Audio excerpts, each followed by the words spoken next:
यदा ते मोहकलिलं बुद्धिर्व्यतितरिष्यति तदा गन्तासि निर्वेदं श्रोतव्यस्य श्रुतस्य च।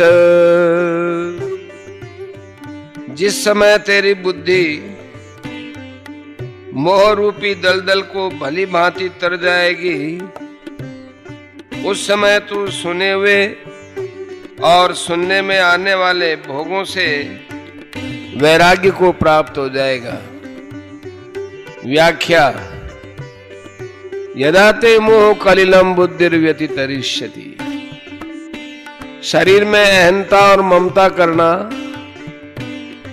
तथा शरीर संबंधी माता पिता भाई भौजाई स्त्री पुत्र वस्तु पदार्थ आदि में ममता करना मोह है। कारण कि इन शरीर आदि में अहंता ममता है नहीं, केवल अपनी मानी हुई है। अनुकूल पदार्थ वस्तु व्यक्ति घटना आदि के प्राप्त होने पर प्रसन्न होना और प्रतिकूल पदार्थ वस्तु व्यक्ति आदि के प्राप्त होने पर उद्विग्न होना, संसार में परिवार में विषमता पक्षपात मात्सर्य आदि विकार होना, ये सब का सब कलिल अर्थात दलदल है। इस मोह रूपी दलदल में जब बुद्धि फंस जाती है तब मनुष्य किंग कर्तव्य विमूढ़ हो जाता है, फिर उसे कुछ सूझता नहीं। यह स्वयं चेतन हुआ भी शरीर आदि जड़ पदार्थों में अहंता ममता करके उनके साथ अपना संबंध मान लेता है, पर वास्तव में यह जिन जिन वस्तुओं के साथ संबंध जोड़ता है वे सब इसके साथ सदा नहीं रह सकती और यह भी उनके साथ सदा नहीं रह सकता। परंतु मोह के कारण इसकी तरफ इधर दृष्टि नहीं जाती है। प्रत्युत यह अनेक प्रकार के नए नए संबंध जोड़कर संसार में अधिक से अधिक फंसता चला जाता है। जैसे कोई राहगीर अपने गंतव्य स्थान पर पहुंचने से पहले ही रास्ते में अपना डेरा डालकर खेल कूद हंसी दिल्लगी आदि में अपना समय बिता दे, ऐसे ही मनुष्य यहाँ के नाशवान पदार्थों का संग्रह करने में और उनसे सुख लेने में तथा व्यक्ति परिवार आदि में ममता करके उनसे सुख लेने लग गया। यही इसकी बुद्धि का मोह रूपी कलिल में फंसना है। हमें शरीर में अहंता ममता करके तथा परिवार में ममता करके यहाँ थोड़ा ही बैठे रहना है। इनमें ही फंसे रहकर अपने वास्तविक उन्नति से वंचित थोड़ा ही रहना है। हमें तो इनमें न फंसकर अपना कल्याण करना है।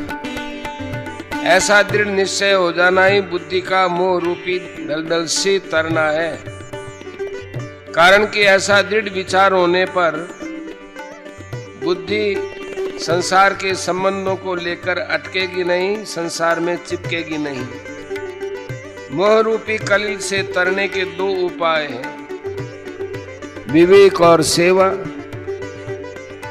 विवेक जब प्रबल होता है तो वह असत विषयों से अरुचि करा देता है। मन में दूसरों की सेवा करने की, दूसरों को सुख पहुंचाने की धुन लग जाए तो अपने सुख आराम का त्याग करने की शक्ति आ जाती है।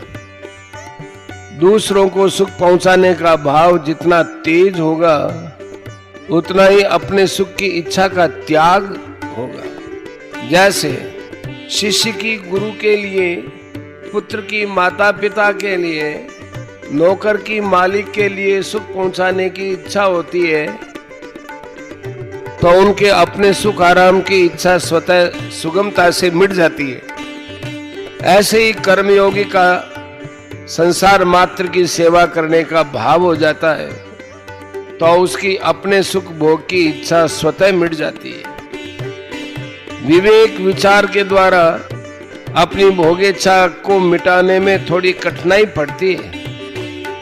कारण कि अगर विवेक विचार अत्यंत दृढ़ न हो तो वह तभी तक काम देता है जब तक भोग सामने नहीं आते।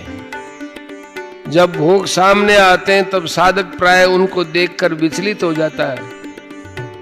परंतु जिसमें सेवा भाव होता है उसके सामने बढ़िया से बढ़िया भोग आने पर भी वह उस भोग को दूसरों की सेवा में लगा देता है। अतः उसकी अपने सुख आराम की इच्छा सुगमता से मिट जाती है। इसलिए भगवान ने सांख्य योग की अपेक्षा कर्म योग को श्रेष्ठ, सुगम एवं जल्दी सिद्धि देने वाला बतलाया है। तदा गंतासि निर्वेदम श्रोतव्यस्य श्रुतस्य च। मनुष्य ने जितने भोगों को सुन लिया है, भोग लिया है, अच्छी तरह से अनुभव कर लिया है, वे सब भोग यहाँ श्रुतस्य पद के अंतर्गत हैं। स्वर्गलोक, ब्रह्मलोक आदि के जितने सुख सुने जा सकते हैं वे सब भोग यहाँ श्रोतव्यस्य पद के अंतर्गत हैं। जब तेरी बुद्धि मोह रूपी दलदल को तर जाएगी तब इन श्रुत माने ऐह्य लौकिक और श्रोतव्य माने पारलौकिक भोगों से, विषयों से तुझे वैराग्य हो जाएगा। तात्पर्य है कि जब बुद्धि मोह कलिल को उतर जाएगी तब बुद्धि में तेजी का विवेक जागृत हो जाता है कि संसार प्रतिक्षण बदल रहा है और मैं वही रहता हूं।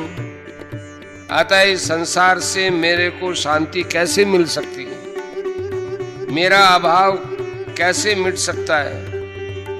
तब श्रुत और श्रोतव्य जितने विषय हैं उन सब से स्वतः वैराग्य हो जाता है।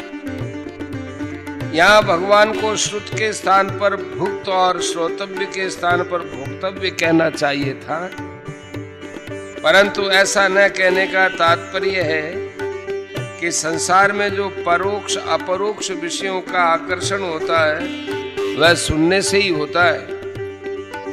अतः इनमें सुनना ही मुख्य है। संसार से विषयों से छूटने के लिए जहाँ ज्ञान मार्ग और भक्ति मार्ग का वर्णन किया गया है वहाँ भी श्रवण को मुख्य बताया गया है। तात्पर्य है कि संसार में और परमात्मा में लगने में सुनना ही मुख्य है।